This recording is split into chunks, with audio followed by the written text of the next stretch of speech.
E aí, pessoal, boa tarde, tudo bem? Tudo tranquilo? Estamos chegando com o nosso Hora D aqui na tela da TV Difusora. É um prazer ter vocês aqui todos os dias. Após o Tudo de Bom, é hora de você se atualizar com aquilo que aconteceu no nosso estado e também na nossa capital. No programa de hoje, você vai conferir. Atenção para os destaques de hoje. Na cidade de Rosário, um assaltante foi preso e outro foi baleado depois de um assalto a uma farmácia. Nós temos as imagens. Em Caxias, a polícia inicia a fiscalização das descargas de moto, operação de combate àquele barulho que incomoda todo mundo. Em Imperatriz, balanço das operações policiais na região é divulgado e nós vamos ter os detalhes aqui no Hora D. Petrobras anuncia mais um aumento no preço do gás de cozinha. Essa notícia não é boa, né? Vamos tratar dela também aqui no Hora D. Mais uma praça na capital sofre com ações de vândalos. O estado aguarda a execução do plano de vacinação do governo federal e os números da Covid para todo o estado. Tudo isso nós vamos te atualizar aqui no Hora D, que já está no ar.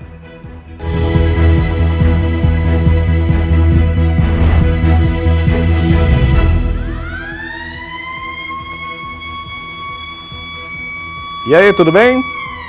Seja bem-vindo, seja bem-vinda ao nosso Hora D aqui na tela da TV Difusora. Você já pode entrar em contato com a nossa produção através do nosso WhatsApp, que é o 991968622. Pode fazer a sua denúncia, a sua crítica, as suas sugestões. E se você perder alguma matéria e quer ficar ligado nas notícias do Maranhão, do Brasil e do mundo, é só direcionar agora o seu celular para o QR Code que aparece aí na sua tela. Apontou, direcionou, já vai aparecer tudo na sua tela. E aí você vai ficar bem atualizado com tudo aquilo que é notícia aqui em São Luís e também no estado do Maranhão.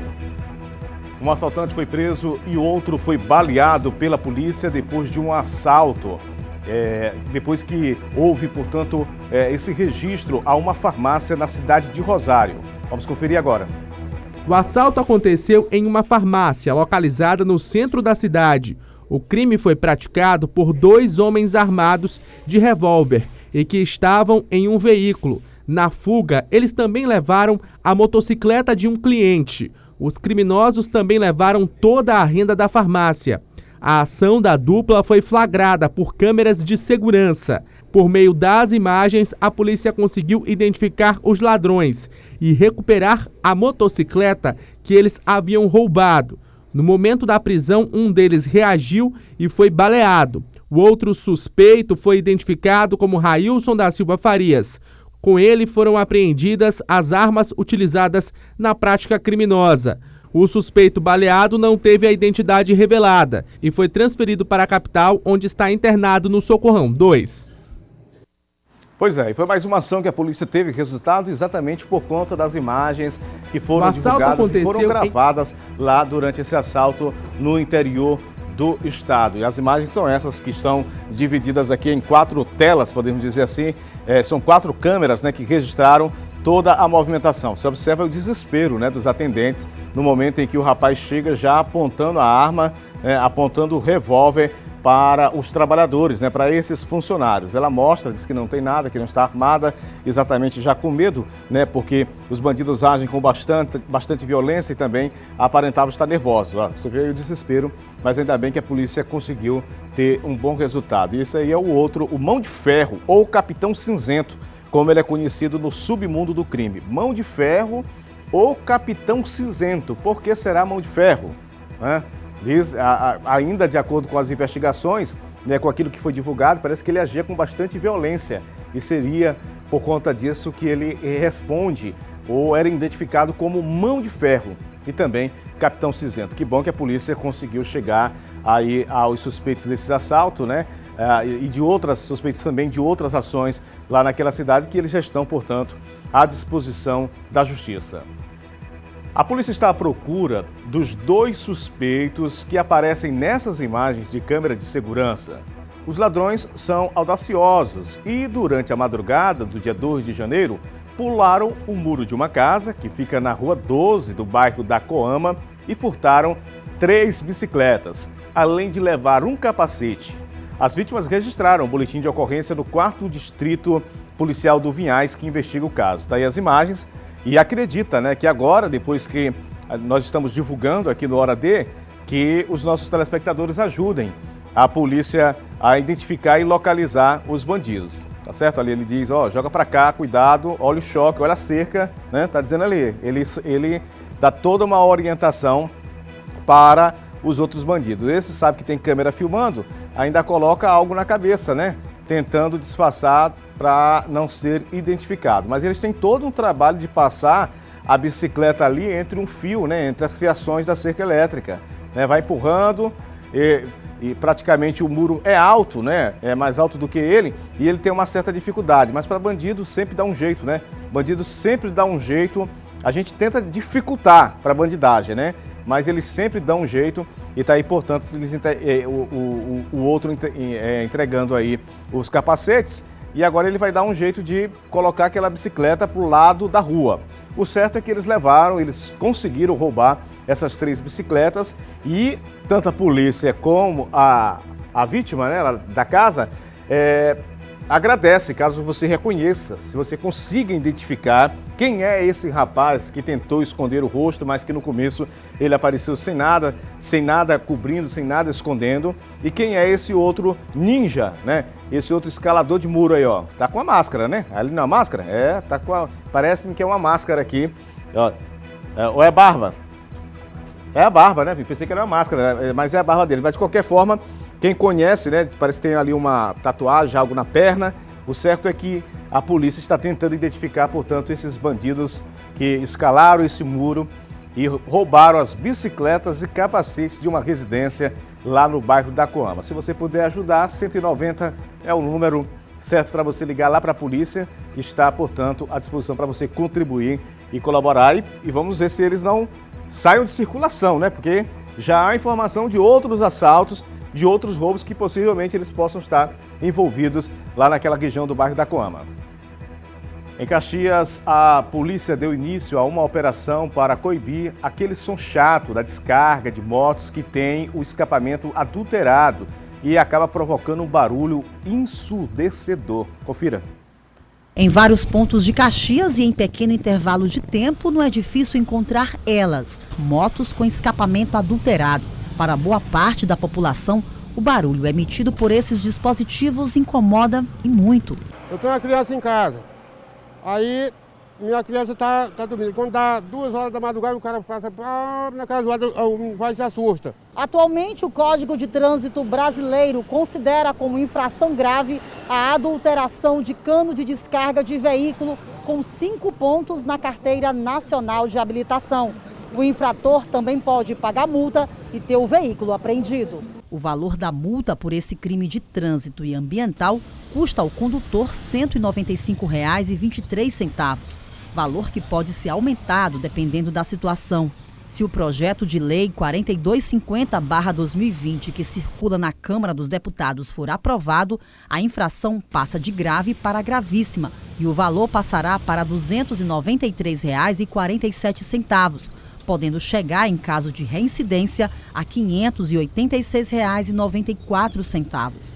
Sem falar a punição, que passará de 5 para 7 pontos na Carteira Nacional de Habilitação. Apreender o veículo nessa situação é justamente o que a Polícia Militar de Caxias vai fazer em parceria com outros órgãos de segurança durante a Operação Sono Tranquilo. Até o dia 17 do mês de janeiro, nós iremos estar informando, operando em barreiras e blitz informativas para que regularizem a questão dos canos de descarga das motocicletas, canos de descarga adulterados, que não estão em conformidade com a legislação de trânsito. E a partir do dia 18, daqui a 2 segundas-feiras, nós vamos começar o recolhimento desses veículos que não estão de acordo com a norma de trânsito. Que legal, né? Qual seria a orientação do Comando Geral da Polícia para os outros municípios ou para todo o estado? Parece que durante a campanha foi liberado. Tinha até proprietário que serrava lá o cano de descarga, porque quanto mais a moto fazia barulho, mais a carreata, né? Mais a passeata ou aquele arrastão político era mais animado, era mais alegre, né? Eu cheguei a ouvir isso e vi alguns comentários nas redes sociais. Mas qual seria a orientação para o restante do estado, para as outras cidades? Porque isso incomoda. Isso acaba prejudicando, inclusive, idosos, pessoas que não podem levar algum tipo de susto, estão sob alguma observação médica e, de repente, ainda tem aquela espécie de tiro, né? O condutor da moto fica acelerando, ela pá, pá, pá. E eu lembro de uma coisa, parece até ser engraçada, mas só para ainda fazer essa reclamação da questão do barulho do cano de descarga, eu estava lá em Pirapemas, no interior do estado, no Orelhão, isso acho que em 2000, fazendo uma ligação aqui para São Luís, tinha um cartão de 20 unidades, passou um rapaz desse feliz numa moto dessa, e quando a pessoa atendeu a ligação aqui em São Luís, eu só vi as unidades do cartão, da época do cartão telefônico, 20, 19, 18, 17, acabando e pá, pá, pá, pá, aquele barulho. Acabou meu cartão telefônico e eu não consegui falar com ninguém. É só um dos exemplos que a gente sabe que esse barulho, ele tem uma gravidade maior, ele é prejudicial de uma forma maior para outras pessoas, como o caso de quem não pode levar susto, como os idosos, pessoas inclusive que estão em hospitais no interior do estado e que de repente são surpreendidas com o barulho de uma motocicleta dessa. Mas, como eu disse, parece que na época da campanha, né, principalmente no interior do estado, podia, né? Não havia fiscalização, era mais quem queria fazer barulho, fazer aqueles tiros, aqueles disparos. Vamos ver que essa fiscalização que está lá em Caxias possa ser estendida para todo o estado. Não temos mais cartão telefônico, né? Ainda bem. 3 assaltos a motoristas de aplicativo foram registrados ontem aqui na Grande São Luís. Os casos foram registrados na Vila Pirâmide, aqui em Passo do Lumiar, e também no bairro da Coab, em São Luís. Em Passo do Lumiar, o motorista de um veículo sofreu um sequestro relâmpago. Ele foi liberado na MA 203 e o veículo que é alugado foi localizado horas depois em um matagal na Vila Pirâmide, lá no mesmo bairro. Outro trabalhador foi colocado amarrado no porta-malas do veículo enquanto os bandidos realizavam outros assaltos. Na última ocorrência da noite, um motorista teve o carro tomado de assalto no bairro da Coab. O automóvel foi localizado no início da madrugada no bairro do Olho d'Água, né? E a gente comentava ontem aqui, nós falávamos a respeito desses trabalhadores, né? Os motoristas de aplicativos, taxistas que são alvos da bandidagem, que estão aí na mira, porque eles chamam, tem a facilidade para chamar, e lá tem inclusive as informações do motorista. O certo é que esse número, ele é assustador, ele é alto. E um rapaz que é amigo meu, que é motorista de aplicativo, me mostrava lá o grupo deles, que eles têm, é claro, exatamente para troca de informações, para atualização de dados, alguma notícia lá do movimento deles. Ele mostrava, olha aqui, Bial, assalto agora, o motorista de aplicativo foi assaltado, tomaram aqui a renda, tal. Alguns casos a gente não fica nem sabendo, mas são muitos assaltos, é uma profissão perigosa, arriscada, espinhosa, tanto dos motoristas de aplicativo como dos taxistas, né? Infelizmente. E esse carro foi aquele que foi abandonado lá no matagal que aparece. É o carro vermelho, que eu acho que você que é telespectador aqui do Hora D deve ter recebido informações de que esse carro estava sendo usado para praticar assaltos, que é o Sandero, e foram os veículos, portanto, localizados e recuperados. Nós tivemos também um assalto, antes da gente falar sobre essa questão desse jovem que foi sequestrado e torturado, que é mais uma notícia pesada que nós vamos ter que dar. Nós tivemos um assalto a um coletivo aqui ontem à noite na Avenida Pedro II, no centro da cidade, onde o homem, de posse de uma faca, tomou o celular da passageira e tomou rumo ignorado. Só que ele acabou sendo abordado por inclusive um bombeiro civil aqui no centro de São Luís, e lá foi encontrado com o celular, não soube dar informações, a polícia conseguiu recuperar. Mas por que não foi divulgado em massa? Porque não houve o assalto ao cobrador e nem ao motorista. Quando não é levada a renda, quando o motorista e o cobrador não é assaltado, a maioria dessas ocorrências, desses acontecidos, não são noticiados porque não passam pela delegacia. Nesse caso, a jovem procurou o plantão central de Polícia Civil e acabou registrando o boletim de ocorrência. Um jovem foi sequestrado, torturado e morto por integrantes de uma facção criminosa. A vítima foi sequestrada em Santa Rita e pode ter sido levada para o matagal na área da UEMA, aqui em São Luís, na região da Vila Vitória, onde foi julgado e condenado à morte pelos integrantes de uma facção. Quem tem os detalhes é Silvan Alves. Olha só, estamos aqui na comunidade do Santa Clara. Essa aqui é a casa da família do Tiago Cardoso. Ele foi lá para a cidade de Santa Rita, município de Santa Rita. E lá ele estava na casa do Matias, juntamente com a dona Maria Cardoso, quando na segunda-feira os elementos chegaram lá num veículo Polo de cor preta, no caso o Orelha e um outro indivíduo lá, o Joe, né? Dior, conhecido como Dior. E aí chamaram o Tiago, né, para sair com eles e tal, foram lá conversar alguma coisa com ele. A mãe inclusive estava observando e dizendo para ele voltar. Só que ela acha que ele foi ameaçado, foi induzido a entrar no carro e foi essa última vez que ele foi visto com vida. Já circulam nas redes sociais, inclusive, fotos que teriam sido postadas pelo próprio Orelha, que foi o autor do sequestro, que ele mostra a vítima, no caso o Tiago, vivo, né, com a mesma roupa que foi a roupa que ele saiu, e depois uma outra postagem já com ele morto. Agora que a família quer saber onde é que está o corpo, né, que essa é a grande indagação, para onde é que eles levaram. Certamente ele foi julgado e condenado à morte por integrante de facção criminosa. Na verdade, eu tenho poucas esperanças que meu filho não está mais vivo, não. Porque se ele estivesse vivo, eu tenho certeza que a gente já tinha encontrado ele. Eu tenho certeza que ele já está morto. Você tinha amizade com esses caras aí, com o Orelha? Não, ele não tinha amizade. Quando a gente chegamos lá, que ele parou, o menino lá parou ele, perguntando de onde ele era. Então foi até aí. Quem é esse Orelha que perguntou? Não, foi outro menino. Outro cara? Foi. Perguntou lá de onde que ele tinha vindo. De onde que ele tinha vindo, de onde que ele era.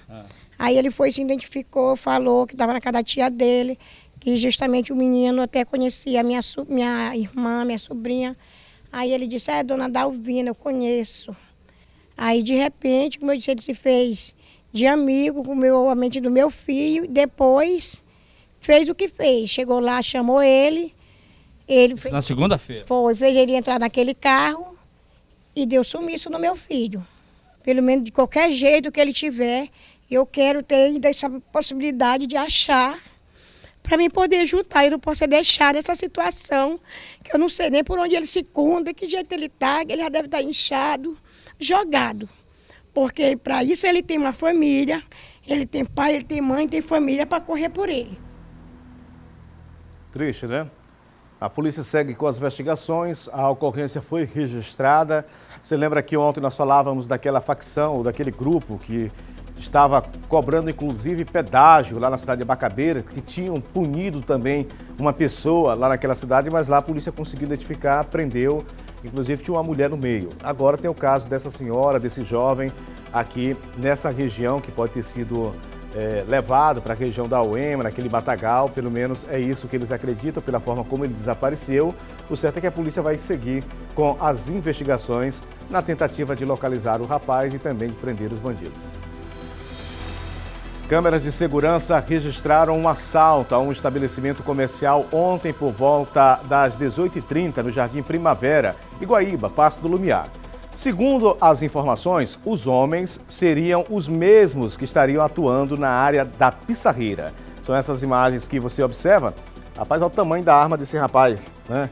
Ele chegou lá, já foi direto lá no cofre, lá onde guarda as moedas, e fez um rato. Olha o facão, tá brilhando ali, aquele que está com a camisa verde, lá em cima de boné, exatamente ameaçando as mulheres que estavam ali sentadas, inclusive um bebê, uma criança aqui no braço de uma das mães, e eles, portanto, agiram com bastante violência. Esse rapaz tenta tirar ali o cordão, a pulseira do atendente, não consegue, empurra e diz, vamos, tira, né? E aí, são pelo menos 4, né? 4 rapazes, cada um com uma arma. O que não tem uma arma de fogo tem um facão ali, ó. Tem exatamente um facão e toma também o colar da senhora, o colar da mulher. Todos eles usando bonés, na dificuldade de com essa... tentando esconder das câmeras, né? Tentando dificultar a sua identificação, mas dá para realmente ver o rosto. E caso você saiba quem são esses jovens que praticaram essa ação, você observou como ele agiu com bastante violência, e a criança espantada, com medo no colo da mãe, né? Passando por todo esse momento. E aí a polícia também conta com seu apoio, né, dos telespectadores aqui do Hora D, na tentativa de identificar quem são esses rapazes, quem é esse lourinho aí de camisa azul, os que estão usando bonés e que praticaram essa ação. Aquele ali deitou logo, ficou com tanto medo, né? O rapaz deitou logo no chão exatamente para dizer que não ia reagir, que não ia fazer nada, porque quando eles chegam, do jeito que eles chegaram aí para efetuar um disparo é rapidinho e a orientação é exatamente essa, para não reagir. E fizeram raspa, levaram tudo. O bebezinho, você observa que ele fica ali com a mão na costa da mãe, a mãe também ficou paradinha. E agora eles começam a contar. Olha, o bebezinho, outra criança, né? Quer dizer que uma acabou saindo, tentou sair, mas o rapaz que estava de camisa verde fez com que a mãe voltasse, portanto, com o bebê. Ou seja, ninguém saiu do estabelecimento. Você conhece, você consegue identificar alguns desses jovens? Ligue para a polícia. O sigilo vai ser garantido. A Polícia Rodoviária Federal, agora meio-dia e 20, deixa eu lembrar a hora aqui para os nossos amigos. Meio-dia e 20, a Polícia Rodoviária Federal apreendeu 70 tabletes de maconha dentro de um ônibus na BR-316, lá em Caxias. O repórter Eduardo Ericeira tem as informações.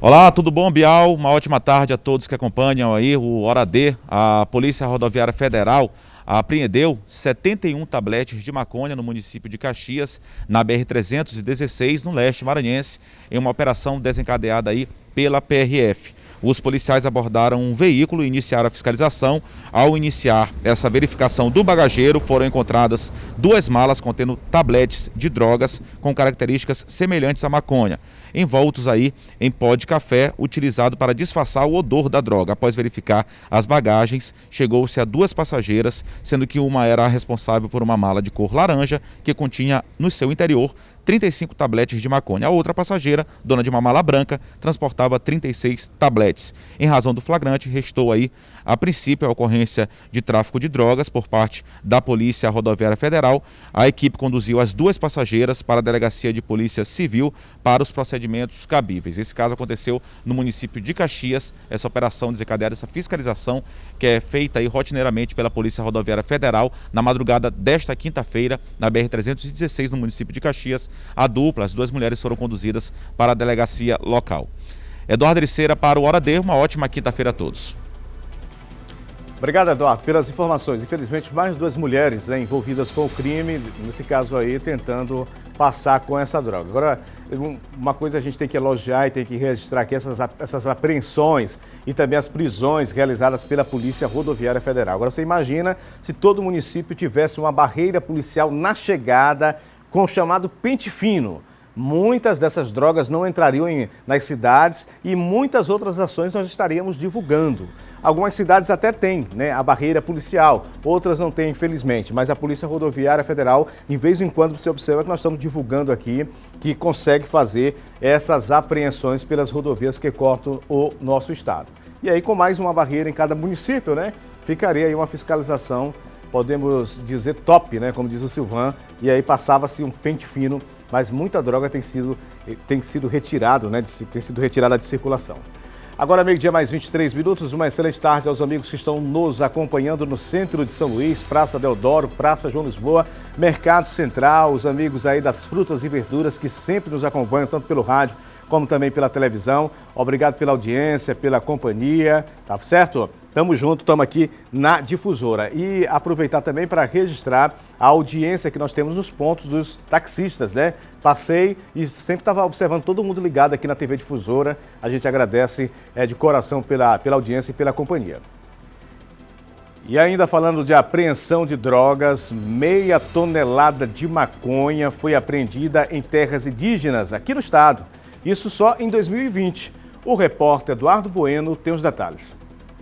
Oi, Bial, muito boa tarde para você, boa tarde a todos que nos acompanham pelo Hora D. Esse balanço foi apresentado pelo Batalhão de Policiamento Ambiental, em que no ano passado foram apreendidos pelo batalhão 540 quilos de maconha em terras indígenas. Esse balanço também mostra aí outras apreensões realizadas nessas áreas. Só para você ter uma ideia, por exemplo, foram apreendidas 22 armas de fogo, 204 animais silvestres e também 138 metros cúbicos de madeira ilegal retirada das terras indígenas. Isso também integra aí o resultado apresentado do ano passado. Outro exemplo também é que no mês de dezembro, em 2 operações realizadas pelo BPA nessas áreas, foram encontrados cerca de 10.800 pés de maconha plantados em uma reserva indígena na terra indígena Caru, que fica no município de Buriticupu. Já em Centro do Guilherme, o número foi maior, viu? 31.500 pés de maconha foram encontrados na terra indígena Alto Turiaçu, que fica no município de Centro do Guilherme. Segundo o Batalhão de Policiamento Ambiental, essas terras têm sido constantemente invadidas por traficantes de droga. Eles desmatam a área protegida para realizar as plantações e também se esconder das fiscalizações, já que os locais são de mata fechada. Eduardo Bueno para o Hora D. Obrigado, Eduardo, pelas informações. A polícia sempre tendo muito trabalho, né? E conseguindo êxito nas suas ações. Parabéns aí para todos que estão trabalhando, fazendo esse monitoramento, fazendo as apreensões e prendendo os bandidos. Tem mais uma informação de um assalto que nós tivemos aqui ontem no bairro do Monte Castelo, Avenida Getúlio Vargas. Apesar das viaturas da Polícia Militar do Comando Geral divulgar que foi reforçada a segurança, nós tivemos mais um assalto aqui nessa região central da cidade. Anteontem nós falamos do bairro da Alemanha, né? E agora o registro do assalto aqui, portanto, no bairro do Monte Castelo, lembrando aqui a ocorrência registrada nos plantões policiais. Em Imperatriz, o número de homicídios registrados no ano passado foi praticamente o mesmo na comparação com 2019. Na cidade, houve um aumento nos casos de feminicídio. A Polícia Civil divulgou um balanço do número de homicídios na segunda maior cidade do estado. Mesmo com a pandemia do novo coronavírus, 103 homicídios foram registrados em Imperatriz em 2020, um a mais do que os números apontados em 2019. Houve um equilíbrio, uma diferença apenas de um homicídio com relação ao ano anterior. Isso demonstra que esse equilíbrio, essa interrupção de queda, né, dessa trajetória de queda, ocorreu justamente como um impacto da redução dos trabalhos que vinham ocorrendo justamente por conta da pandemia. Em 2018, foram 128 homicídios. Em 2019, 112 mortes por assassinato. E em 2020, foram 113 registros de homicídios. Em 2020, outro reflexo direto da pandemia foi o aumento de casos de violência doméstica e de feminicídios, o crime de morte contra as mulheres. Por conta da pandemia, houve um reflexo no aumento da violência doméstica e, com isso, também o reflexo se estendeu ao feminicídio. Tivemos um caso a mais com relação à média dos anos anteriores, né? Tivemos 5 feminicídios. Muito trabalho para a polícia também lá na cidade de Imperatriz. Mas parabéns pelo trabalho desenvolvido, né? As ocorrências que têm sido registradas lá, a maioria a polícia tem conseguido depois fazer prisões e apreensões. São as informações que nós temos. Está aqui, ó, o balanço, portanto, lá de Imperatriz. 2018, 128 homicídios. 2019, 112 homicídios. 2020, 113 homicídios. De qualquer forma, o número ainda alto, né, de pessoas que foram mortas ou por arma de fogo ou por arma branca. São as mortes consideradas violentas, sendo registradas também lá na Grande Imperatriz, aqui no interior do estado. Agora meio-dia mais 28 minutos, meio-dia e 28. Nós vamos trazer agora uma informação da cidade de Bacabal, é isso? Mais um comércio foi assaltado, na Grande Bacabal. Acompanhe as informações. Mais um comerciante foi alvo da ação de bandidos no início desse ano de 2021. Dessa vez no centro da cidade de Bacabal, aqui na rua Frederico Leda, precisamente aqui na Líder Construções. O empresário viveu um momento de terror, como você observa nas imagens de Denilson Fernandes. Foi colocado como nenhuma pessoa queria ser colocada no chão e sendo torturado fisicamente e verbalmente pelos criminosos. Não quero passar isso mais nunca na minha vida. O pessoal vieram mesmo, vamos se dizer assim, sem brincadeira. Vieram para tomar as coisas mesmo. E levaram, né? Quando eles chegaram, eles falaram o que para você, Paulo? Chegaram dizendo que era um assalto, mostraram a arma, né? Mostraram a arma, dizendo que era um assalto. Eu simplesmente fiz o que ele pediu. Deitei no chão, tentaram tirar minhas coisas, a minha pulseira e tal. Aí foi obrigado eu tirar para dar para eles, que não quebrou. E desse jeito, dinheiro, levaram tudo. Eles diziam o quê? Só para não olhar para eles e não reagir em nada, porque senão ele ia me matar. Os dois estavam armados, Paulo? Só o mais magro estava armado. E você na hora estava com um cliente seu aqui? Tava com um cliente, que ele, no caso até levaram a moto dele. As imagens dá de ver, agora eu vendo mesmo eu não vi nada, que ele só mandou abaixar a cabeça, eu não vi nada. Você como comerciante, pai de família, trabalhador, é um momento de terror logo no início do ano, né? Nessa crise que o Brasil está passando. Exatamente, todo mundo disse, o ano de 2020 não quero nem lembrar, eu digo, não quero lembrar de 2021. Total insegurança. Logo assim, mas todo mundo está sujeito. Eu não vou botar a culpa em polícia, que não sei o quê, eles fazem o trabalho dele, mas todo mundo está sujeito a isso, né? Porque vagabundo tem demais. É bandido que engancha, né? E você observa que ele está com uma mochila na costa, apesar da câmera ter pego assim boa parte lá do comércio, né? Do estabelecimento comercial, mas a imagem ficou assim meio que distante. Não sei se lá na região as pessoas vão conseguir identificar os bandidos, mas tomara que a polícia acabe também tendo bom resultado e consiga prender os elementos, portanto, que assaltaram aquele prédio, aquele depósito lá na Grande Bacabal. Agora pela manhã, um idoso passou mal e morreu em frente a um caixa eletrônico da agência do Bradesco no bairro Cidade Operária. Segundo informações do seu vizinho, que também é mototaxista, o idoso sempre fazia esse tipo de corrida. E quando chegou na agência, o seu vizinho mototaxista só viu aquela movimentação intensa e constatou que era, portanto, lá o idoso que tinha falecido. Uma equipe do SAMU foi acionada, mas o idoso, que era morador da Vila Cascavel, não resistiu e acabou morrendo. O corpo foi removido. Essas são as imagens que você assiste aqui no Hora D da movimentação em frente à agência do Bradesco, na avenida principal da Cidade Operária. As duas ambulâncias do SAMU que foram acionadas, as duas equipes de socorristas e médicos que participaram dessa tentativa de reanimar o idoso. Essas são as imagens já de dentro da agência bancária, né? Esse rapaz de camisa amarela é o mototaxista, é o rapaz vizinho que levou o idoso para realizar o saque, para fazer transação na agência bancária. E aí já é o povo saindo, porque foi isolada a agência, né? Os médicos precisavam de espaço para atender, portanto, o idoso. E aí já infelizmente, a gente já observa ali o corpo, né? Próximo ao caixa eletrônico. E eles aguardando, portanto, a presença da Polícia Civil e também do Instituto de Criminalística para fazer, portanto, para prosseguir com as investigações e fazer o trabalho final. Felizmente, né? Uma tragédia, portanto, na manhã de hoje, ali naquela região do bairro da Cidade Operária. Até por volta de 10 horas o banco estava fechado, o atendimento com certeza foi alterado. Aquelas pessoas que estavam saindo tiveram que receber a informação de um outro horário para voltar à agência bancária e assim terem lá a resposta do atendimento que eles estavam em busca. A Petrobras confirmou o primeiro aumento do gás de petróleo este ano, da ordem de 6%, depois de ter reajustado em 5% no dia 3 de dezembro. O repórter Ciro Mineiro está ao vivo e vai trazer essas informações para a gente. Quer dizer que nós vamos ter um reajuste no gás de cozinha, é isso, Ciro? Boa tarde.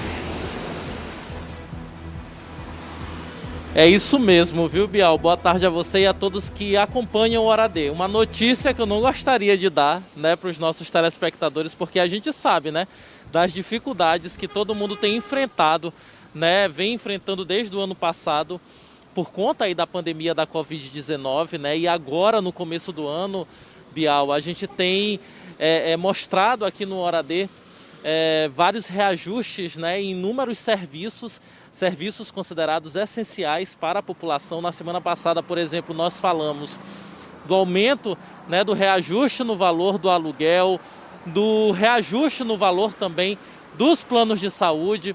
Nos últimos dias a gente tem acompanhado sucessivos reajustes também no preço do combustível, principalmente no valor da gasolina. E agora sim, a Petrobras anuncia aí um reajuste, né, no valor do gás de cozinha, né? O aumento vale a partir desta quinta-feira, dia 7, e segue a alta do preço do petróleo no mercado internacional.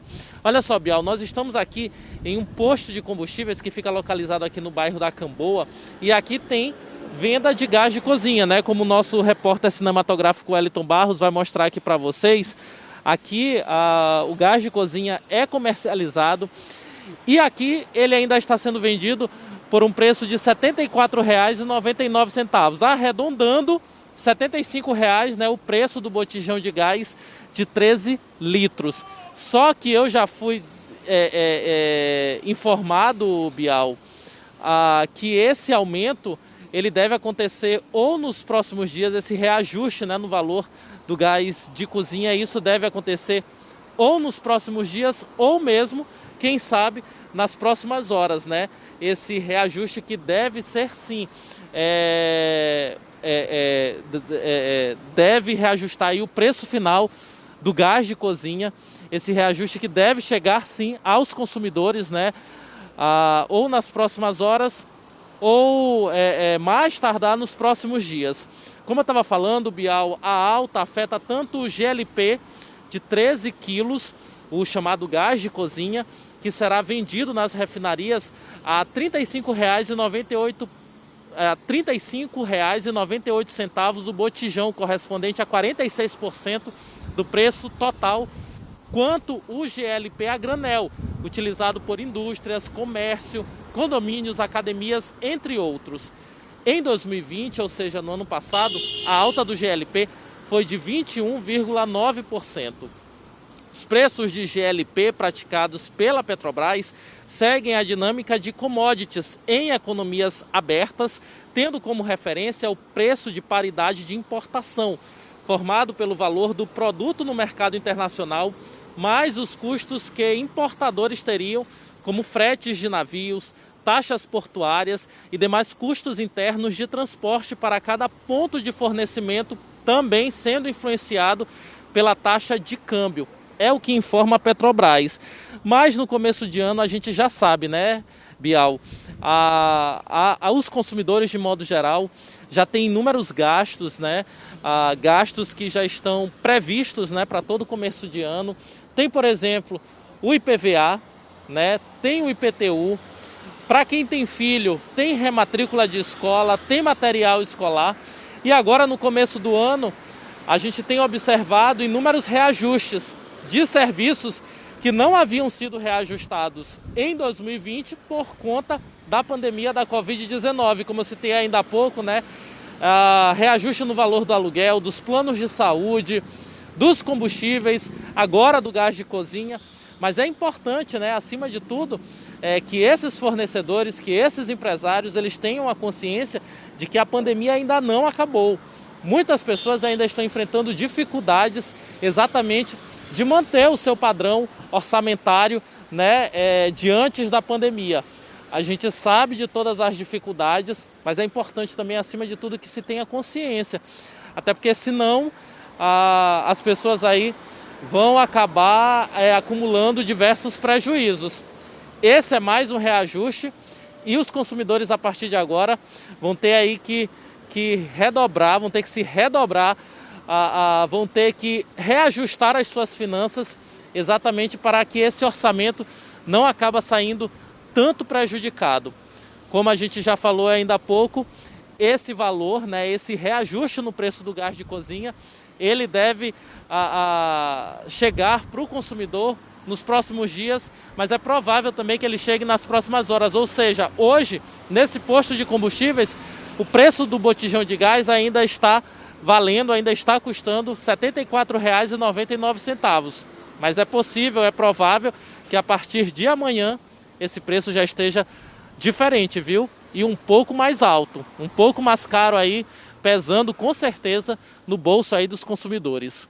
Voltamos com você, Bial, aí no estúdio. Pois é, eu tava observando você falar, não é, que é necessária aí uma sensibilidade por parte dos empresários, exatamente por conta que a pandemia ainda não passou, muitas pessoas foram desempregadas, outras ainda nem podem trabalhar, ainda estão em casa, afastados, né? Nós tivemos aquela redução do salário por parte das empresas, o governo em contrapartida foi lá e segurou um pouquinho, mas infelizmente nem durante a pandemia houve uma sensibilidade, pelo menos por parte de alguns empresários. A gente viu foi um aumento, principalmente no álcool, né? No álcool em gel, nesses produtos de limpeza. Mas vamos aguardar, vamos torcer ou vamos pedir piedade para Deus, né? Porque o aumento do salário mínimo que a gente teve por parte do governo, praticamente não dá para comprar nem um botijão de gás, porque eu estava observando aqui agora, lá no Distrito Federal, já o aumento lá já chega a R$ 98,00 o botijão de gás. Quer dizer, aí se você não puder ir até um posto de combustível, não puder ir até aquele local que vem, tem a taxa de entrega. Então deve chegar, tomara que não, mas é algo espantoso. Se chegar a R$ 100,00, a situação fica complicada, né? Sem dúvida, Bial, sem dúvida. A gente observa, né, e que é um item essencial, né, a todas as pessoas. As pessoas precisam fazer o seu alimento em casa, né? E o gás de cozinha é um produto essencial mesmo. Então, dessa maneira, os consumidores, não resta outra alternativa para os consumidores que não seja pagar por esse preço, né? Seja ele qual for. Então, infelizmente, é mais um produto que vai pesar e muito aí no orçamento de muitas pessoas, de muitas famílias que não estão tendo condições. Tem famílias, Bial, que já não têm condições, por exemplo, de pagar pelo valor do botijão de gás nesse momento, né? Custando, como aqui, por exemplo, ele custa R$ 74,99. Imagine depois desse reajuste. Muitas pessoas enfrentando dificuldades, pessoas que perderam o emprego, pessoas que não estão tendo um orçamento, né, como tinham antes da pandemia. Então, sem dúvida alguma, mais um aumento, mais um reajuste vai pesar, sim, no bolso dos maranhenses e no bolso dos brasileiros. Vamos aguardar, então, né, as próximas horas ou os próximos dias para saber, de fato, qual será o preço médio, né, do botijão de gás, do gás de cozinha, aqui na capital maranhense. Tá certo. Obrigado, Ciro, pelas informações. Piedade, meu Deus, do povo. Nós vamos fazer um intervalo comercial, rápido, e voltamos já para tratar do assunto dos cursinhos online e gratuitos que podem auxiliar os candidatos a conseguir a tão sonhada aprovação do Enem. É um instante só, nós voltamos já, mas antes eu tenho imagens aqui da Avenida Camboa. Vamos assistir aqui para a gente fazer essa passagem de bloco. Imagens da Avenida Camboa com movimentação intensa nos dois sentidos da avenida, tanto quem vem no sentido Ponte Bandeira Tribuzzi como quem está indo no sentido bairro da Areinha. Nós voltamos já, um instante só.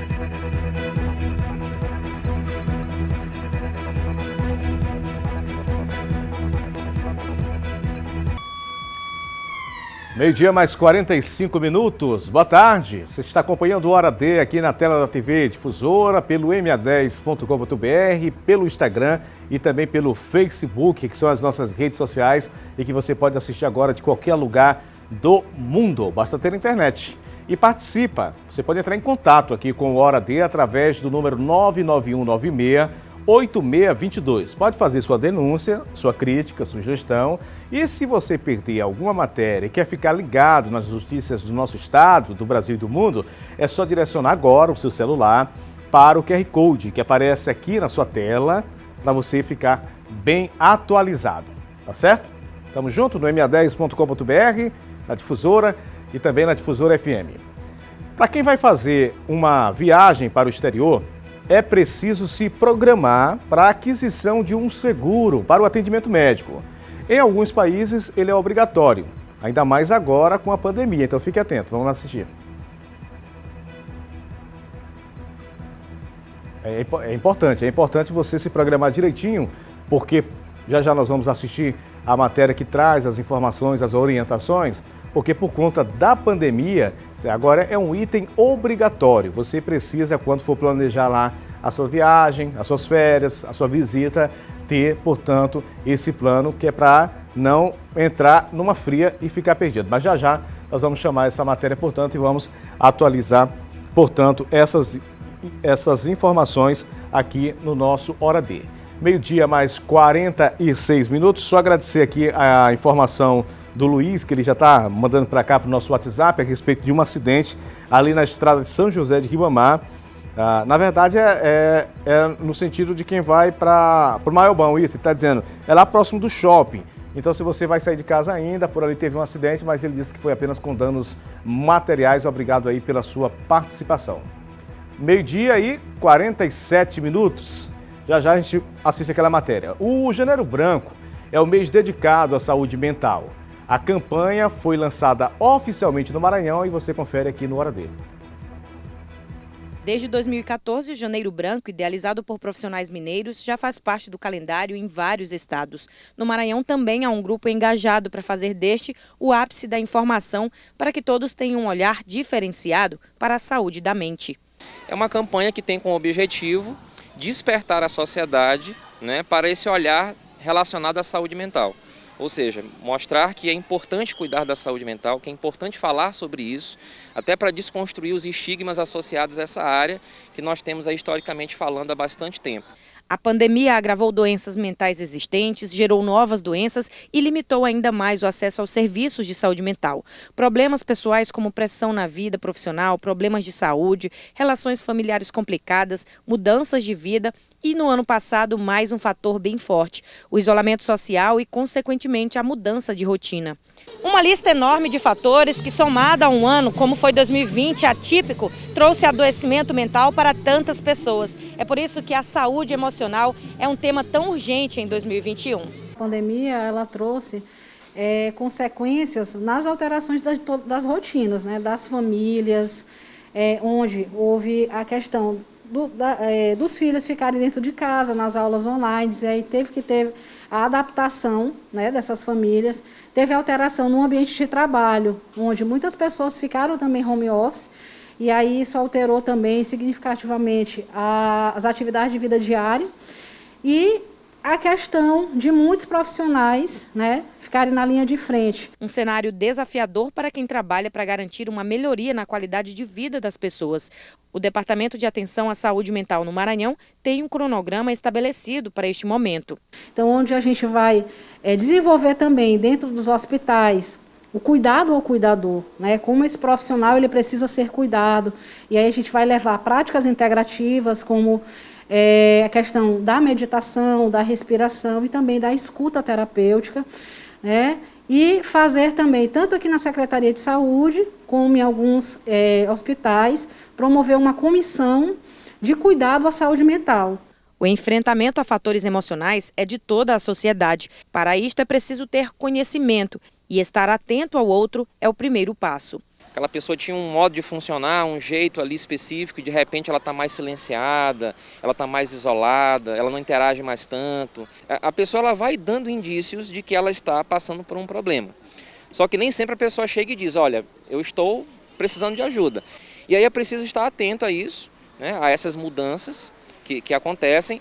E uma coisa muito importante, não julgar. Nesse momento, o que se torna interessante? Apoiar a pessoa, incentivá-la a buscar um apoio profissional, ouvir a pessoa. Ouvir aquela pessoa e sempre oferecer ajuda, Nunca julgar, sempre compreender, buscar todas as formas possíveis. E aí você vai observando ali os sinais, vai fazendo o acompanhamento para não chegar em um ponto crítico. Eu estava olhando aqui o WhatsApp, ainda há pouco eu dei a informação de que o Luiz falava ali de um acidente na MA 201, que é essa estrada de São José de Ribamar, que começa ali na Forquilha, e vai até lá na cidade balneária. E aí como ele não mandou foto, eu perguntei, ele ainda não respondeu. Será que é lá naquele semáforo de novo, aquele problema que nós passamos aqui a semana falando, tanto no rádio e na TV, ainda não resolveram, de quem sai ali da cidade operária para cruzar para a MA 202? Pedir aqui a participação dos nossos ouvintes. Você que vai todo dia para Ribamar, que trabalha lá ou trabalha aqui em São Luís, tem que ir e voltar. Deixa eu pedir aqui para os nossos telespectadores, essa informação. Me diga se já consertaram, se já tem orientação, se esse acidente ali, tomara que não seja. Mas nós ontem, inclusive, chamamos a atenção da Polícia Rodoviária Estadual, porque ali necessita de uma orientação, necessita dessa ajuda para que o trânsito possa fluir de forma normal. Mas ali estava confuso, tomara que não seja lá. Mas, de qualquer forma, nos atualize, mande para cá sua mensagem para o nosso WhatsApp e nos conte como é que está a movimentação aqui na MA 201, que liga São Luís a Passo do Lumiar, consequentemente a São José de Ribamar, porque a gente passa pelo Maiobão. Está aqui nosso WhatsApp, 99196-8622. A pandemia, ela alterou a rotina da maioria das pessoas. Com os estudantes não foi diferente. Mas para quem deseja ingressar na universidade, o Enem está bem próximo e os cursinhos online gratuitos podem auxiliar os candidatos a conseguir a tão sonhada aprovação. Confira. A rotina de estudos dos irmãos Natasha e Yuri é intensa. Os dois fazem doutorado em História na Universidade Federal do Maranhão. Um sonho realizado que começou há mais de 10 anos, na preparação para o vestibular. Os dois estudavam em escola pública e tinham o sonho de ingressar em uma universidade. Com a renda familiar apertada, eles não tinham dinheiro para pagar um cursinho particular. Foi graças a um gratuito que eles conseguiram aprofundar os estudos. E quando eu soube do SESC, que era um cursinho que era bem acessível para a nossa realidade, já que a gente não tinha tantas condições para pagar um cursinho mais caro, né, eu aproveitei essa oportunidade. Eles estudaram no SOS Vestibular do SESC. O Yuri foi o primeiro dos irmãos a se matricular.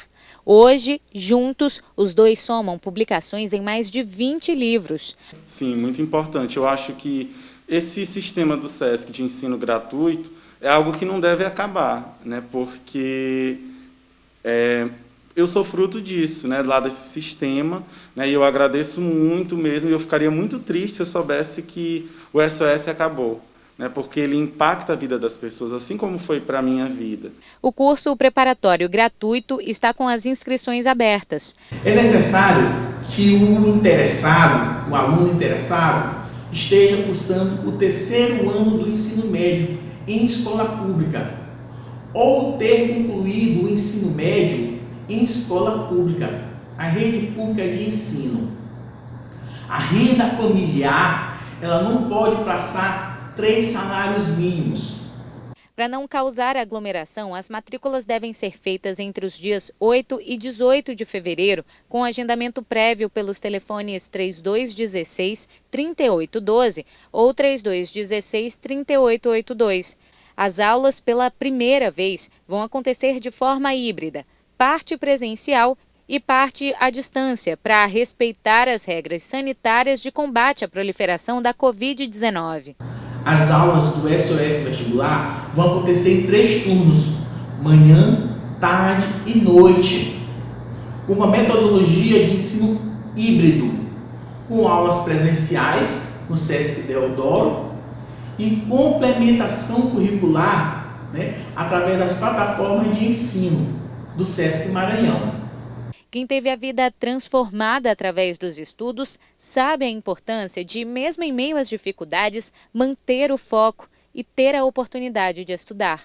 Olha, eu acho que teria sido mais difícil. Talvez eu não estaria hoje, né, avançado nos meus estudos como eu estou, né, já assim no doutorado.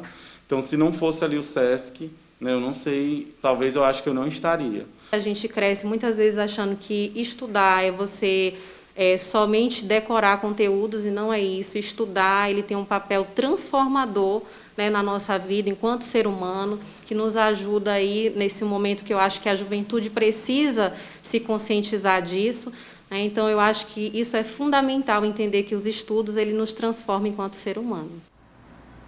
Pois é, e parabéns aí pela entidade, né, que outros projetos, outros programas dessa natureza possam acontecer. Eu tenho observado que alguns professores têm se dedicado, criado canais no YouTube, por exemplo, para ministrar aulas de forma gratuitas, né? É claro que depois eles vão lá e oferecem o curso deles, mas pelo menos eles aplicam ou oferecem uma gama de conhecimento para quem ali de repente não pode se matricular num cursinho e tal. E essa iniciativa aí ela é louvável.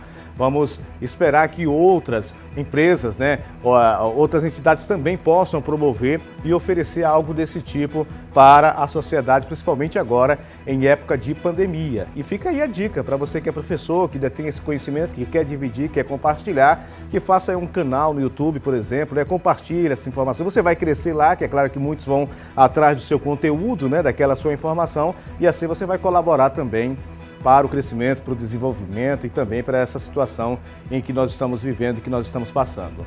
12h mais 56 minutos, já chegou informação. Chegou informação de que a polícia ontem já estava fazendo orientação na MA 201, na estrada de São José de Ribamar. O Fernando também mandou para cá fotos, inclusive havia cones lá, parecia uma barreira, né? Mas de qualquer forma havia orientação e eu tomara que lá no semáforo também esteja acontecendo isso para que acidentes sejam evitados e o trânsito possa fluir da sua forma normal. As praças aqui de São Luís têm sido alvo de vandalismo. praças históricas e algumas recém-inauguradas estão sendo depredadas, infelizmente. Vamos assistir. A Praça da Alegria, localizada em pleno centro de São Luís, teve os bancos arrancados. Ela foi reformada e, além dos bancos de cimento, granito foi colocado como uma outra opção para as pessoas sentarem. Só que o material está sendo arrancado. Pouco sobrou. A criminalidade não tem limite. Segundo seu Francisco, que afirma passar todos os dias pelo local, bandidos arrancaram o granito para levar um dia após a inauguração da praça. Estava colocando num dia, no outro dia eu passei aqui e já tinha tirado. Para quem passa ou frequenta a Praça da Alegria, é preciso haver mais fiscalização para coibir a criminalidade nestes ambientes públicos. Faltou eles analisar essa parte aí, essa parte de eles colocar alguém para ficar de olho aí, vigiando para eles aí, né? Monitorando, né? Até porque é um serviço público que a sociedade, né, que a gente vai se beneficiar. E chega na hora e de noite não tem ninguém, aí eles vêm nessa hora e levam mesmo, leva tudo aí. Fiscalização que a nossa equipe observou em outros locais, como na Praça da Bíblia, por exemplo. Guardas municipais faziam a segurança do espaço. Só que a Praça da Bíblia, mesmo inaugurada recentemente, também já foi alvo da ação de bandidos, que quebraram os balanços do local. O playground foi criado para que as crianças pudessem brincar, só que todos os balanços foram danificados. Nem a nova Praça das Mercês, localizada aqui no Centro Histórico de São Luís, inaugurada há pouco tempo, há menos de um mês, escapou da ação dos vândalos. Paredes já foram pichadas neste novo espaço público. Com investimentos acima de 6 milhões de reais, a obra foi inaugurada no mês de dezembro. O projeto, implantado em uma área de quase 2.000 metros quadrados, conta com uma pista de skate, quadra, bancos, lixeiras, um conjunto de árvores e um memorial. Patrimônio público que acaba sendo desrespeitado por algumas pessoas. O superintendente do IPHAN do Maranhão lembra que a depredação destes espaços é considerado crime. E como todo crime, o criminoso ele tem que arcar com as suas responsabilidades. Mas o que a gente pede, eu reitero aqui, é que a população nos ajude realmente na preservação desse patrimônio público. Pois é, nesse caso aí, só se alguém ver lá o pinchador e ligar para a polícia, né? Dizer, olha, eu conheço quem pinchou e agora? Vocês vão punir eles? Porque infelizmente, né, meu amigo, é aquilo que o nosso telespectador falava ainda há pouco, né? É bandido que engancha, infelizmente. Se não houver, se não tiver ninguém aqui para acompanhar, para fiscalizar, para punir, vai continuar assim, infelizmente, ó. O piso todo quebrado, né? Todo, parece que pegaram foi uma picareta lá, um ferro e arrancaram. Aí o trabalhador morador que está no centro indignado com essa situação. É maldade isso aqui, porque o que a pessoa vai tirar aí? Vai tirar resto de cimento para levar para casa? O que é uma praça bonita dessa, um investimento desse pinchado também está ali, né? E aí, infelizmente, mais um registro aqui no Hora D. É claro que nós ficamos tristes, concordo com a palavra lá do superintendente, tem que haver punição, as pessoas têm que ser responsabilizadas. Quem vê isso aí também pode denunciar, mas é necessário que o poder público, infelizmente, tem que colocar alguém, um vigia, né, a guarda municipal, alguém para acompanhar e para inibir a ação dos bandidos, né? A Secretaria Municipal de Segurança com Cidadania informou que a Guarda Municipal de São Luís já intensificou as ações de patrulhamento para evitar a depredação do patrimônio público. A Secretaria ressalta que desde a última terça-feira, um posto foi implantado na Praça das Mercês com a presença de guardas municipais fazendo a segurança do local 24 horas. Isso para evitar vandalismo e outras situações de desordem. Infelizmente, para evitar, tem que fazer isso, tem que colocar lá a equipe. Infelizmente. Você observa que quando chegou, parou, né? Aonde foi lá pichado, aonde foi arrancado, onde foi quebrado, colocou a guarda municipal. É muita maldade também, não é? Agora, 1h01, 1h mais 1 minuto em São Luís, está acompanhando aqui o nosso Hora D. O Batalhão de Polícia Militar de Caxias divulgou o balanço das operações desenvolvidas na região em 2020. Vamos acompanhar na reportagem de Raquel Souza. O balanço das ações desenvolvidas na área do Batalhão de Polícia Militar de Caxias, que compreende ainda 5 municípios da região leste, foi divulgado nesta terça-feira. Ações que acontecem através da Operação Bairro Seguro, que tem o objetivo de garantir a segurança e a tranquilidade da população. Segundo o comandante, Balanço considerado positivo. Balanço que mostra realmente a eficiência da Operação Bairro Seguro, a eficiência dessa operação que leva os policiais, leva as viaturas, leva toda a logística da Polícia Militar a todos os cantos urbanos e rurais do município de Caxias e dos demais municípios da área do 2º Batalhão. Durante o ano de 2020, foram 11 carros recuperados e 273 motos recuperadas. O total de veículos recuperados, 284. As armas de fogo apreendidas ano passado foram 255. Sobre as outras ocorrências registradas em 2020, em comparação com o ano de 2019, foram 31 prisões por tráfico de drogas em 2019 e 45 em 2020, um acréscimo de 45% dos casos. As vítimas assassinadas por envolvimento no tráfico de drogas nos últimos 4 meses, em 2019 foram 9, em 2020 foram 18 casos, um acréscimo de 100%. Já as apreensões de drogas, que em 2019 foram 31, em 2020 foram 285, um aumento de 800% dos casos. Roubos em estabelecimentos comerciais, em 2019 foram 78, em 2020 58 casos, um decréscimo de 34%. Acidentes fatais em 2019 foram 33, em 2020 foram 20, um decréscimo de 65% dos casos. O comandante destaca ainda sobre a importância da parceria da população para o êxito do trabalho da PM. Nós temos aqui também que parabenizar a sociedade caxiense, que é uma sociedade ordeira, disciplinada, que tem nos ajudado diuturnamente, através de informações precisas, para que cheguemos aos traficantes, para que conseguimos apreender veículos que são encontrados aí em determinados locais ermos, abandonados. Tá certo, vamos ao vivo agora para Caxias. Vamos conversar com Franciane Araújo, a nossa repórter lá da cidade de Caxias, que fala sobre as festividades dos Santos Reis. Boa tarde, Franciane, tudo bem aí por Caxias? Olá, Bial, boa tarde para você, boa tarde a todos. Sempre muito bom poder trazer as informações de Caxias ao Hora D. É isso mesmo. Ontem nós falamos sobre o cancelamento aí do mastro de São Sebastião devido à Covid-19. Hoje nós vamos falar de uma outra festividade tradicional aqui em Caxias, na região leste dos Cocais, mas uma festividade essa que não foi cancelada, e sim renovada, alterada essa apresentação justamente devido à pandemia. O Dia de Reis, que acontece, que é comemorado aí todo mês de janeiro, né, é uma festa popular de caráter cultural e religioso, que junto também essa questão do religioso e do profano numa só apresentação.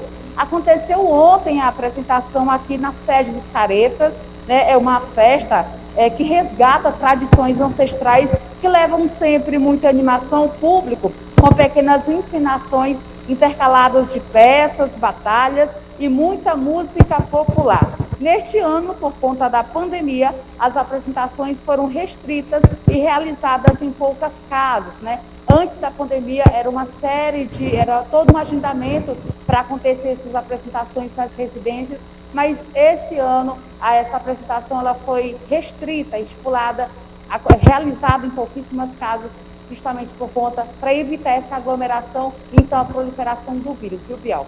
Mas foi realizada, né, inclusive a organização teve que renovar toda essa apresentação para evitar essa aglomeração, viu, Bial? Tomara que aconteça tudo na sua normalidade, tudo na sua tranquilidade. E hoje eu observei que você está com a máscara e tem uma coroa aí do lado, né? Tinha fé ontem exatamente para essa ligação da festa de Santos Reis, né? Pode ser também, viu, Bial? Pode ser também, né? Não é. Mas tem tudo a ver. A gente está no ritmo aí dessas festividades culturais aqui da nossa cidade. Tá bom, tamo junto. Obrigado. Obrigado a Franciane, né? Ontem ela estava com fé no coração e hoje está com a coroazinha aqui na sua máscara. Bom, é o seguinte, vamos fazer um intervalo comercial e após nós vamos falar sobre a expectativa da vacinação e dos números da Covid no estado. Nós voltamos já.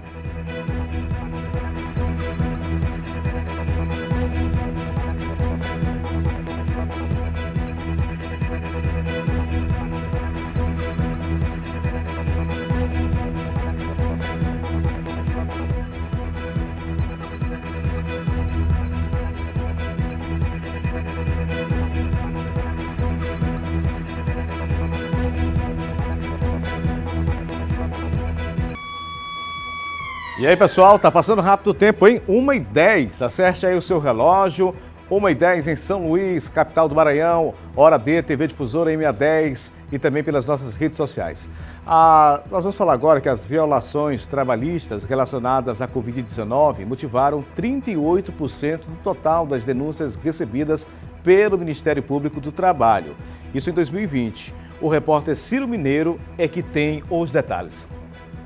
Cerca de 38% das denúncias que chegaram ao conhecimento do Ministério Público do Trabalho em 2020 foram decorrentes de violações trabalhistas relativas à Covid-19.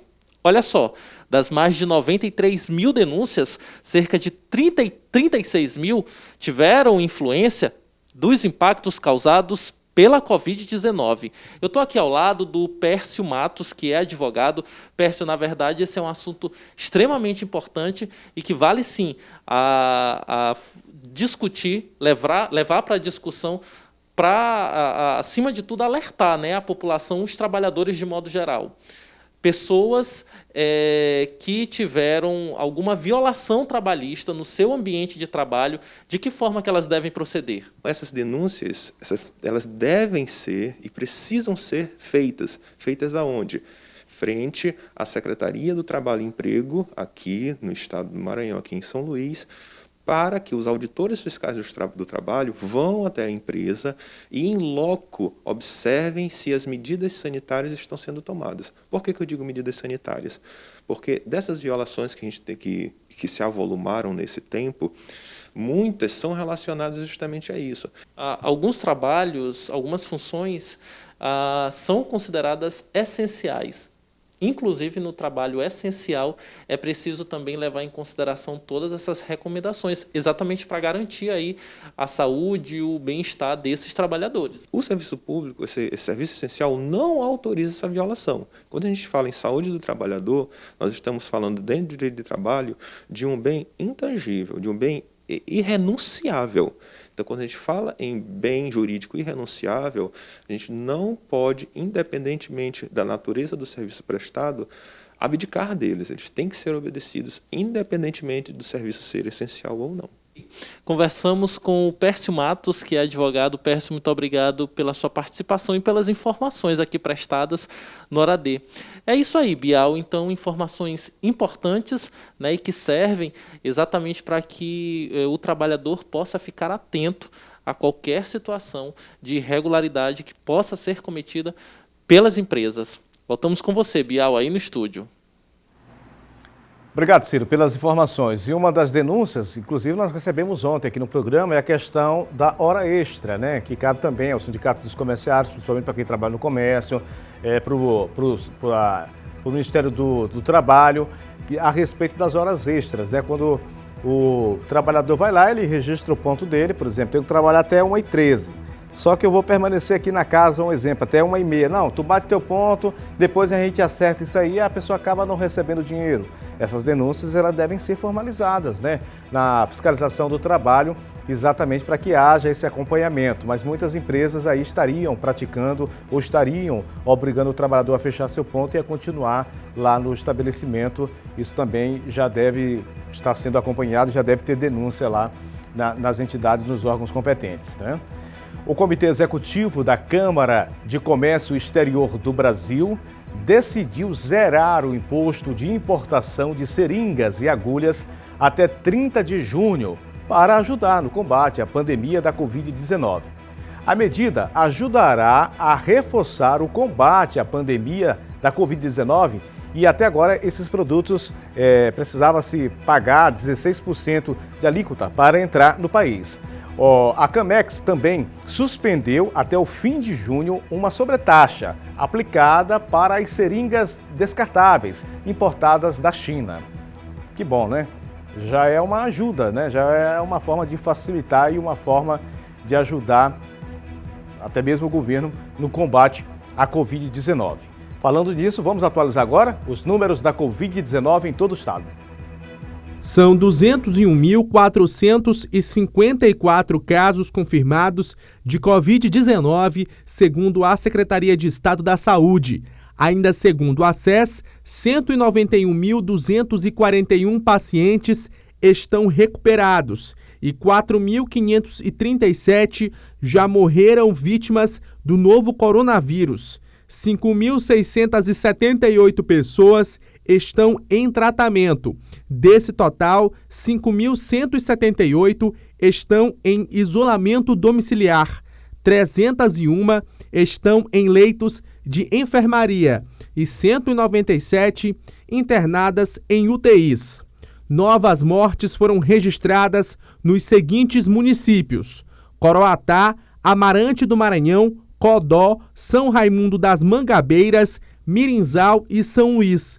Nenhum óbito foi registrado nas últimas 24 horas. Os demais aconteceram em dias ou semanas anteriores e aguardavam confirmação laboratorial. O secretário de Estado de Saúde, Carlos Lula, falou sobre os números da Covid no estado. Vamos conferir. A gente vem observando nas últimas semanas um leve aumento, ainda no ritmo bem menor que o do Brasil, da ocupação dos nossos leitos hospitalares em razão da Covid-19. Isso já era esperado, porque até diferentemente da campanha política, em que uma pequena parcela da sociedade tinha atividades em conjunto, em aglomeração, nas festividades de Natal e Ano Novo, toda a sociedade, em verdade, comemora isso ao mesmo tempo. Então a gente tinha esse receio, isso foi algo que aconteceu no mundo inteiro, se olhar na Europa, nos Estados Unidos, ou mesmo nos outros estados do país, as consequências das festas de final de ano era sim a gente ter um leve aumento no número de casos. Isso somado à chegada das chuvas no nosso estado. Tudo isso tem levado a um aumento, ainda leve, ainda não suficiente para a gente se preocupar. Todavia, a gente tem tomado medidas de planejamento desde o final do ano passado e a gente deve ainda no mês de janeiro inaugurar o aumento de leitos no Hospital Aquila Lisboa, em São Luís, que servirão, inclusive, para a nossa retaguarda, para eventual aumento de casos na Grande Ilha. E nós continuamos a acompanhar, a cobrar e também fazendo as orientações e lembrando a você que a pandemia continua, infelizmente. 1h17. Para quem vai fazer uma viagem para o exterior, é preciso se programar para a aquisição de um seguro para atendimento médico. Em alguns países, ele é obrigatório, ainda mais agora com a pandemia. Assista. Independentemente do destino, se é aqui no Brasil ou fora do país, contratar um seguro de viagem está sempre entre as prioridades da Daniele. Bem necessário, né? Pela que a gente está passando hoje. É melhor a gente viajar seguro. Tipo, em viagem a gente precisa de todo esse tipo de serviço. A Kelly também não abre mão desse serviço. Uma preocupação a menos no caso de estar longe de casa e precisar de atendimento médico. Faço por precaução mesmo, né? Com a pandemia provocada pela Covid-19, o seguro de viagem se tornou essencial. A contratação do serviço sempre foi mais comum para viagens internacionais. Só que na atual circunstância, o seguro de viagem é a garantia de assistência principalmente em situações de emergência. É de suma importância que você contrate junto do seu pacote um seguro viagem, seja para viajar dentro do Brasil ou no exterior. Alguns países, além do seguro viagem, já estão exigindo os testes de PCR negativo e em alguns deles até uma quarentena anterior à data da viagem. Tá? Cada país tem sua regra, é importante buscar junto essas informações ao agente de viagem ou à agência com que você já adquiriu o pacote ou ainda vai adquirir. A recomendação dos órgãos que atuam na defesa do consumidor é para que os usuários leiam atentamente todas as cláusulas do contrato que está sendo firmado, para que não tenham nenhuma surpresa desagradável durante a viagem. Ou seja, no caso de necessitarem de um atendimento específico e terem esse serviço negado. É preciso observar o contrato de prestação de serviço desse tipo de serviço. A partir disso, o consumidor tem que ficar atento às informações que são repassadas para ele, buscar essas informações desde a contratação, para saber se haverá ou não essa cobertura. É importante sempre ler o contrato de prestação de serviço, ainda mais esse que requer aí uma atenção, já que você vai viajar, deve viajar para um lugar muito distante, com outros costumes, com outras normas. Fique sempre atento.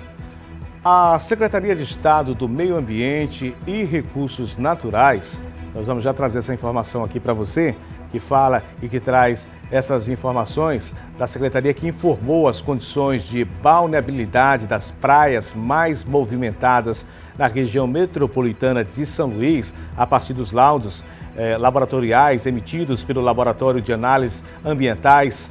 Diz que ao todo são 13 pontos próprios para banho e 9 impróprios. O laudo é referente ao período de 7 de dezembro a 4 de janeiro e foram coletadas e analisadas amostras de 22 pontos, distribuídos nas praias de São Luís e trechos de São José de Ribamar, Passo do Lumiar e também de Raposa, né? E eu imagino que eles colocaram lá aquela plaquinha, né, avisando, dizendo, olha, aqui é um dos pontos que foi mapeado, um dos pontos aonde foi, portanto, feito essa observação. Mandar um abraço aqui para o tio Remi, que está conosco aqui nos acompanhando, está mandando inclusive a informação aqui lá da região de Alto Alegre. Um Corolla com 7 ocupantes se envolveu num acidente lá com uma carreta. Obrigado, viu, tio Remi, pelas imagens, pelos vídeos, nós estamos apurando aqui. Ele fala inclusive em óbitos, né? Mas o carro estava lotado, pelo menos 7 pessoas, é a informação que ele mandou aqui pra gente, nosso telespectador. E o Frank Silva está nos acompanhando com a sua sogra Zequinha Gomes, de 94 anos. Opa, dona Zequinha! Parabéns aí pela idade, né? Pelos muitos anos de vida e todos lá da aldeia Zequinha Gomes, 94 anos, e Aldeias Samuel Douglas, lá na cidade de Viana. Nós vamos fazer mais um intervalo comercial, mais uma pausa e voltamos já já com mais informações aqui no Hora D.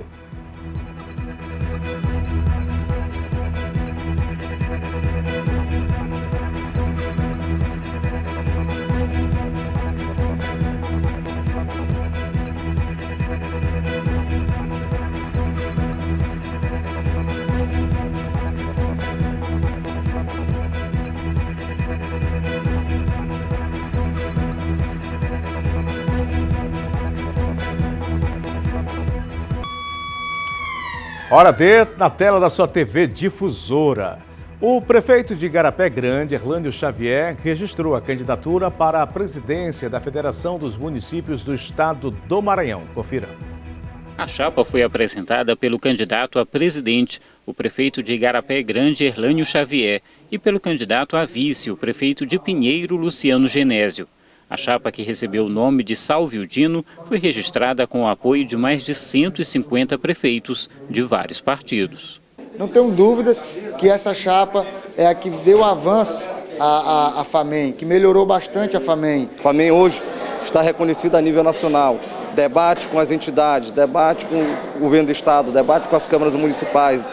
Então isso, de forma muito amistosa, é bom e mostra que a FAMEM está mais fortalecida com essa chapa. Erlânio Xavier é candidato à presidência da Federação dos Municípios do Maranhão pela segunda vez. Foi eleito para o biênio 2019-2020 e destacou a busca por novos avanços para o biênio 2021-2022.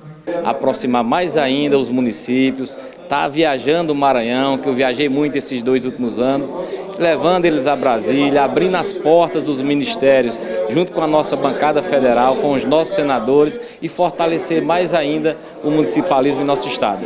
Ele falou também sobre a importância de apoios da bancada maranhense na Câmara e no Senado e de parcerias com o governo do estado. Tenho certeza que esses próximos 2 anos nós vamos contar com os 18 deputados federais e com os 3 senadores e com essa parceria com o nosso governador Flávio Dino, que tem sido importante para ajudar os 217 municípios, principalmente nesse momento difícil de pandemia. Bom, quem também vai disputar a presidência da FAMEM é o prefeito de Caxias, Fábio Gentil. A eleição está marcada para o dia 14 de janeiro na sede da FAMEM, aqui em São Luís. E morreu nesta quinta-feira, no Recife, o cantor e compositor Genival Lacerda, aos 89 anos. Genival foi mais uma vítima de complicações da Covid-19. A repórter Juliana Oliveira tem as informações direto do Recife.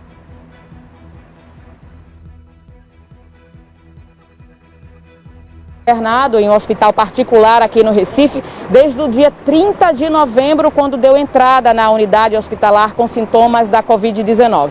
Primeiro, o Genival foi para um quarto, mas alguns dias após o internamento ele piorou, foi levado para a unidade de terapia intensiva, a UTI. Na UTI ele precisou respirar com a ajuda de aparelhos e também foi entubado. Dias após, Genival teve uma melhora, mas em seguida voltou a piorar e não saiu mais da UTI. Ainda no dia de ontem, dia 6 de janeiro, a família fez um pedido de doação de sangue para o cantor, mas na manhã desta quinta-feira, por volta das 7 horas da manhã, o hospital confirmou a morte do cantor que foi vítima da Covid-19. E a expectativa é que esses parentes, esses filhos, eles cheguem ainda aqui ao Recife até o início da tarde e esperem a liberação do corpo para juntos seguirem para a cidade de Campina Grande, onde o cantor nasceu. Genival deixa um legado imenso, ele compôs várias músicas e sempre será lembrado pela alegria e pelo bom humor. E é com essa lembrança que a gente recorda de Genival Lacerda, essa alegria, esse humor dele. Infelizmente, nós temos que noticiar aqui mais uma perca por conta de complicações com a Covid-19. Silenciosa em razão da pandemia do novo coronavírus e sem a pressão da torcida que a torna temida, a mítica La Bombonera, em Buenos Aires, presenciou ontem um equilibrado duelo entre o Boca Juniors e o Santos. O jogo de ida do confronto pelas semifinais da Libertadores, porém, terminou sem gols e com muita reclamação dos paulistas, que contestam a não marcação de um pênalti em cima do atacante Marinho, isso no segundo tempo.